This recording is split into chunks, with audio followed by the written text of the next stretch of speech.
इस कहानी की शुरुआत होती है चार दोस्तों को दिखाने से, जिनमें एक का नाम कैलिब था और ये सभी काफी ऊंची पहाड़ी से कूद जाते हैं क्योंकि ये चारों दरअसल ताकतवर विचेस खानदान के अलग अलग बच्चे थे। यानी उन विचेस चुड़ैलों की फैमिली की ये ब्लड लाइन थी, यानी उनकी नस्ल में से थे। इसीलिए इन चारों के पास भी विचेस जैसी ताकतें थी। पहाड़ी के नीचे इनके स्कूल के कुछ बच्चे पार्टी कर रहे थे और ये चारों भी यहाँ आ जाते हैं। अब इनकी एक फीमेल दोस्त सबको एक लड़की सैरा से मिलवाती है, जिसे पहले ये नजर में कैलिब पसंद करने लगा था। अब एक लड़का और उसकी दोस्त यहाँ आकर किसी बात को लेकर इनसे बहस करने लगते हैं और वो सैरा को काफी बुरा भला कहते हैं। ये देखकर कैलिब का एक दोस्त अपनी विच पावर का इस्तेमाल करता है, जिससे एक दूसरा लड़का उसी लड़के पर उल्टी कर देता है जो इनसे बहस कर रहा था। और ये देखकर सैरा और कैलिब दोनों हंसने लगते हैं। इतने ही देर में एक और लड़का इन सबसे आकर मिलता है, जिसका नाम चेस था और उसने हाल ही में स्कूल में एडमिशन लिया था। पर तभी इन लोगों को पता चला कि यहाँ पुलिस आ रही है, इसलिए सभी डर के भाग जाते हैं। कैलिब और उसकी चारों दोस्त अलग गाड़ी में थे, जबकि सैरा और उसकी दोस्त अलग गाड़ी में। पर यहाँ सैरा की गाड़ी खराब हो गई,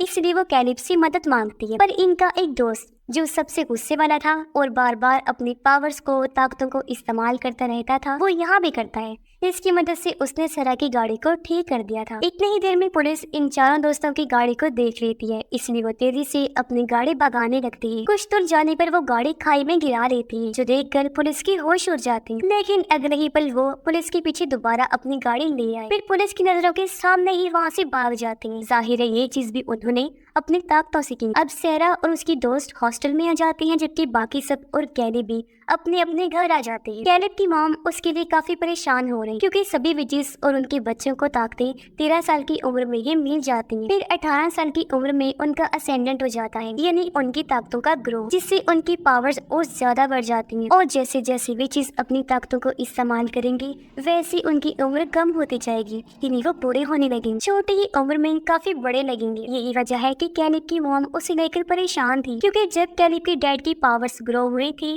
तो उन्होंने अपनी ताकतों का बहुत ज्यादा इस्तेमाल करना शुरू कर दिया, जिससे वो बहुत जल्द बूढ़े हो गई। इसीलिए उसकी मॉम कैलिब को कहती है कि तुम अपनी पावर्स को इस्तेमाल ना किया करो, क्योंकि मैं तुम्हें खोना नहीं चाहती। कम से कम सिर्फ जरूरत के वक्त ही कर सकती हूँ। उधर सैरा और उसकी दोस्त कैलिब और उसकी दोस्तों के बारे में बात कर रही होती है। उसकी दोस्त सैरा को बताती है कि वो चारों आखिरी 5 विच फैमिलीज की ब्लड लाइन है। इस पर सैरा कहती है कि 5वां कहाँ है, क्योंकि 4 तो वो दोस्त हो गई। तब उसकी दोस्त बताती है कि 5वें ब्लड लाइन की मौत हो गई थी। जंगल में जहाँ सब लोग पार्टी कर रहे थे, वहाँ पुलिस को एक बच्चे की लाश मिलती है। हॉस्टल में जब सैरा नहा रही थी तो उसे किसी की मौजूदगी का एहसास होता है। वो घबरा जाती है, क्योंकि उसे लग रहा था जैसे मुझे कोई देख रहा है। वो जब बाहर आई चेक करने तो वहाँ टूटा हुआ लैंप पड़ा था। वो जब ये चेक कर रही थी कि तभी उसके पीछे हम किसी इंसान की परछाई को देखते हैं, जो इस टाइम धुएं की शक्ल में था, जिसे सैरा नहीं देख पाती। पर इन सब से डरकर जब वो अपने कमरे में जा रही होती है तो तभी वहाँ कैलिब का दोस्त आ जाता है। सैरा उसे सारी बात बता देती है और ये दोनों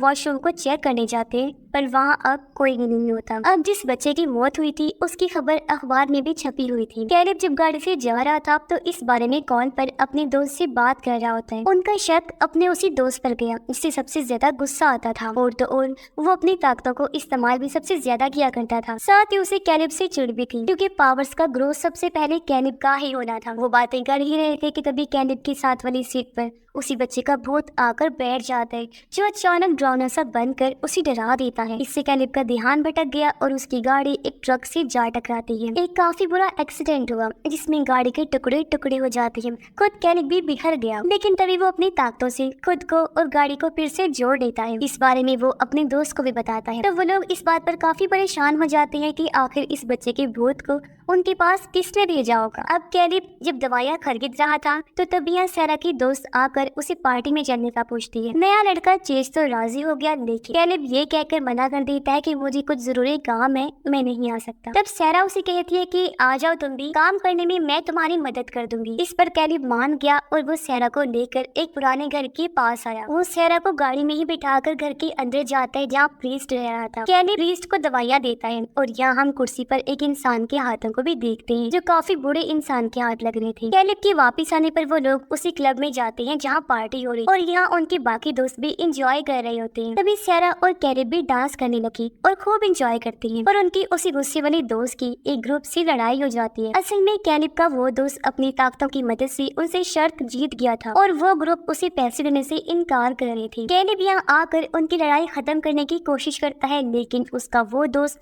अपनी ताकतों से उसी पर हमला कर देता है। इससे कैलिब को गुस्सा आ गया और क्योंकि सबसे ज्यादा पावर्स उसी के पास थी, इसलिए वो अपनी ताकतों से अपने दोस्त पर हमला कर देता है और कहता है कि हमें अपनी ताकतों का इस्तेमाल नहीं करना और आपस में तो बिल्कुल भी नहीं। पर अब यहाँ कैलिब को पक्का यकीन हो गया था कि उस लड़के को मेरे इस जिद्दी दोस्त ने ही मारा है। कैलिब जब सारा को घर छोड़ने जा रहा था तो रास्ते में दोनों काफी जज्बात में आकर बातें करने लगते हैं और एक दूसरे को अपने अपने प्यार का इजहार भी कर देते हैं। रात को सारा को अजीब डरावना सपना आया जिसमें कुछ मक्खियाँ उसकी टांगों पर आकर लिपट जाती हैं। फिर देखते ही देखते वहाँ इतनी ज्यादा मक्खियाँ आ गई कि सारा को चारों तरफ से घेर लेती हैं, जिससे वो बहुत ज्यादा डर जाती है। उसने देखा कि ये मक्खियाँ मेरी दोस्त के अंदर से ही निकल रही हैं। पर उनके गुस्से वाला दोस्त भी अपने दोस्त को कॉल करके कहता है, यार कैलिब को समझाना कि उस लड़के को मैंने नहीं मारा बल्कि मैंने भी उसके भूत को देखा था। अगले दिन कैलिब जब स्कूल आया तो उसे प्रिंसिपल से काफी डांट पड़ती है क्योंकि उनको भी पता चल चुका था कि इन लोगों का कल रात क्लब में झगड़ा हुआ था। अगले दिन सारा स्कूल की लाइब्रेरी में जाती है जहाँ वो मक्खियों से मुताल्लिक जादू टोने के बारे में पढ़ने लगती है। किताब में वो वैसी तस्वीर देखती है जैसी उसने सपने में देखी थी, जिससे वो समझ जाती है कि जरूर मेरे साथ कोई गड़बड़ चल रही है। स्कूल में एक लड़का चेस से आकर बदतमीजी करने लगा।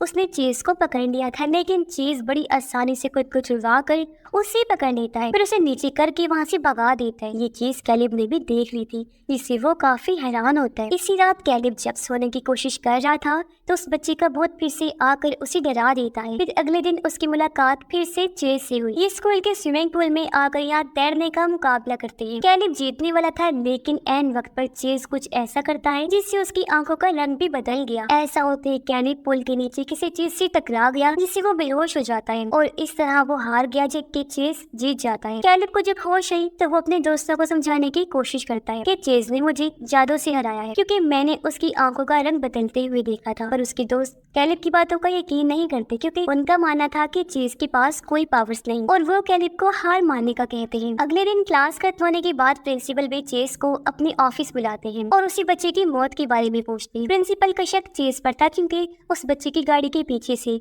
पुलिस को चेस का आईडी मिला था। उधर कैलिब और उसका दोस्त भी उस बच्चे के भूत के बारे में पता लगाने का फैसला करते हैं। जिस तरह उन्होंने चेस को बर्ताव करते हुए देखा था, उनका शक भी चेस पर ही था। दोनों दोस्त चुपके से स्कूल में घुस जाते हैं और चेस की डिटेल्स देखने लगते हैं। सारा को पता चला कि मेरी दोस्त की तबीयत अचानक इतनी खराब हो गई है कि उसे हॉस्पिटल एडमिट करवाना पड़ा। इसलिए सारा अपने दोस्त को देखने हॉस्पिटल पहुंची, जहाँ डॉक्टर उसे बताते हैं कि तुम्हारी दोस्त को इन्फेक्शन हुआ है। देखने से लग रहा है जैसे इसे बहुत सारी मक्खियों ने काटा है। ये सुनकर सारा को अपना मक्खियों वाला सपना याद आता है। उधर कैलिब को चेस के बारे में सर्च करते हुए पता चलता है कि उसकी माँ की छोटी उम्र में ही मौत हो गई थी और जिस औरत ने उसे गोद लिया था वो भी तब मर गई थी जब चेस 18 साल का हुआ था। ये पढ़ के कैलिब और उसकी दोस्त को शक हुआ कि जरूर चेस भी हमारी तरह एक विच ही है और उन्हें उस जादुई किताब के बारे में याद आता है जो बचपन में उन्हें पढ़ाई जाती थी। इसीलिए सभी दोस्त मिलकर कॉन्वेंट जाते हैं। सबसे पहले ये भूत के बारे में जानकारी लेते हैं, जिसके बाद उसी जादुई किताब को पढ़ते हैं। इन्हें पता चला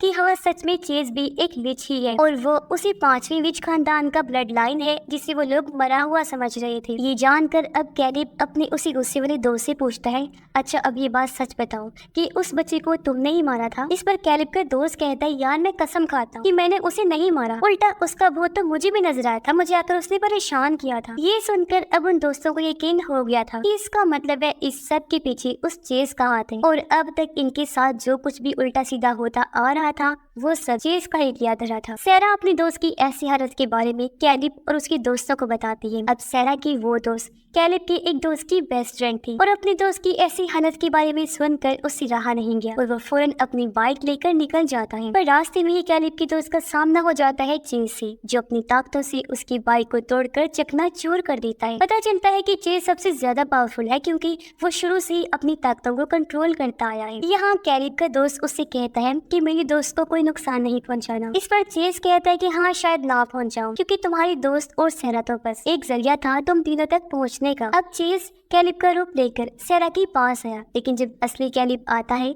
तो वो सैरा को मक्खियों से कटवा कर बेहोश कर देता है। फिर चेज कैलिब को कहता है कि अगर तुम मेरी बात नहीं मानोगी तो मैं सैरा को मार दूंगा। इस पर कैलिब उससे पूछता है, आखिर तुम हम सबसे चाहते क्या हो? तब चेज जवाब देता है, वैसे तो अभी भी मेरे पास तुम चारों की निस्बत बहुत ज्यादा पावर्स हैं, मगर मुझे और ज्यादा ताकतवर होना है। तो कल जब तुम्हारा असेंडेंट होगा तो मैं तुमसे तुम्हारी सारी पावर्स छीन लूंगा। और हाँ, उस गाड़ी वाले बच्चे को मुझे ना चाहते हुए भी मारना पड़ा, क्योंकि उसने मुझे ताकतें इस्तेमाल करते हुए जो देख लिया था। पर जब इसके लिए कैलिब उसे मना करता है तो चेज उस पर अपनी ताकतों से हमला कर देता है। वो कैलिब को पीटने लगा, कहता है कि ये पावर्स एक नशे की तरह है मेरे लिए, जिनकी मुझे आदत हो गई है। पर हाँ, इन ताकतों के कुछ बुरे असरात भी हैं, लेकिन अगर मैं तुम सब दोस्तों से तुम्हारी पावर्स ले लूंगा तो वो बुरे असरात कम हो जाएंगे। कैलिब उसे समझाता है कि देखो, ताकतें ज्यादा हासिल करने से तुम्हें पावर्स तो मिलेंगी, लेकिन उम्र घटती जाए। चेज उसकी नहीं सुनता, कहता है कि मुझे इस चीज से कोई फर्क नहीं पड़ता। वो कैलिब को धमकी देता है कि मैं तुम्हारे समेत तुम्हारे दोस्तों और तुम सबकी फैमिलीज को मार दूंगा। अगर तुम चाहते हो कि ऐसा ना हो तो मुझे कल तुम्हारी पावर्स लाजमी मिल जानी चाहिए। जो कहकर वो यहाँ से चला जाता है। कैलिब हॉस्पिटल में अपने एक दोस्त से मिलने जाता है, क्योंकि चेज ने उसे बहुत मारा था उस दिन। कैलिब जब आकर चेज की बात बाकी दोनों दोस्तों को बताता है तो वो सलाह देती है कि हमें उससे लड़ाई करनी चाहिए, पर कैलिब ने मना कर दिया, क्योंकि वो जानता था कि इस तरह हम नहीं जीत पाएंगे, और वो वहाँ से चला गया। हॉस्पिटल में ही उसकी मुलाकात सैरा से हो जाती है। इसे कुछ भी समझ नहीं आ रही थी क्या हो क्या रहा है, इसीलिए वो इस बारे में कैलिब से पूछती है। तब कैलिब सैरा को उसे पुराने घर के अंदर लेकर जाता है, जहाँ वो दवाइयाँ देने पहले भी आया था। वो उसी बूढ़े आदमी को सैरा को दिखाता है, जिसका हाथ हमने देखा था, और सैरा को बताता है कि ये मेरे डैड हैं। ये सिर्फ 40 साल के ही है, लेकिन ताकतों का इतना ज्यादा इस्तेमाल करने की वजह से जल्दी ही बूढ़े हो गए। फिर वो सैरा को अपने और चीज के बारे में भी सब कुछ बता देता है। उसने कहा कि अगर मैंने पावर्स ग्रो होने के बाद उसे अपनी ताकतें दे दी तो मेरी मौत हो जाएगी। पर इस बारे में कैलिब अपनी मॉम और दोस्तों को भी बताता है, और कहता है कि अब मैं खुद अकेला ही उसके पास जाऊंगा। मैं उससे पार्टी में मिलूंगा, जहाँ वो दूसरों के सामने पावर्स इस्तेमाल नहीं करेगा। ये कहकर कैलिब चेज के पास जाने के लिए निकल जाता है, लेकिन बीच रास्ते में चेज ने आकर कैलिब पर हमला कर दिया और उसे रोककर अपने साथ एक पुराने घर में ले आया, जहाँ सैरा भी बेहोश हालत में पड़ी थी। इसे चेज ने अगवा करके बंदी बना लिया था। अब सैरा को यह देखकर कैलिब को गुस्सा आ गया। वो अपनी ताकतों से चेज पर हमला करने की कोशिश करता है और कहता है कि मैं तुम्हें अपनी ताकतें कभी नहीं दूंगा। जिसके बाद दोनों के बीच खतरनाक लड़ाई शुरू हो गई और दोनों ही अपनी अपनी ताकतों का फुल इस्तेमाल कर रही थी। लेकिन यहाँ चेज कैलिब पर भारी पड़ रहा था, क्योंकि वो ज्यादा पावरफुल था और अपनी ताकतों की मदद से वो कैलिब को पीटने लगता है। अब जैसे ही रात हुई, कैलिब की ताकतें असेंडेंट होने लगती हैं। उसके अंदर ताकतों का बहुत बड़ा ग्रोथ शुरू हो जाते हैं, जिससे उसकी ताकतें कई गुना बढ़ जाती हैं, जिनकी मदद से वो चीज पर हमला कर देता है। पर हैरत, अभी भी चीज ही भारी पड़ रहा था। इसी बीच कैलिब की मॉम उसके डैड के पास गई, कहती है कि हमारा बेटा मुसीबत में है, उसे और ज्यादा ताकतें चाहिए। इसीलिए उसके डैड अपनी सारी पावर्स को इकट्ठा करके कैलिब को दे देते हैं, जिससे पावर्स का तूफान उसके अंदर आया और अब वो चीज से भी बहुत ज्यादा पावरफुल हो जाता है, जिनकी मदद से वो चीज पर भारी हमला कर देता है और आखिर उसे बहुत बुरी मौत देता है। और इस तरह उसका खेल खत्म हो जाता है। जिसके बाद कैलिब सैरा को भी बचा लेता है, साथ ही उसकी फीमेल फ्रेंड और दोस्त दोनों की हालत में भी एकदम सुधार आ जाता है। अब चेज के खात्मे की वजह से उसकी लाश पुलिस को नहीं मिली, जिसके बाद सैरा और कैलिब भी सही सलामत यहाँ से निकल जाते हैं। इनके जाने के साथ ही कहानी भी इधर ही खत्म हो जाती है।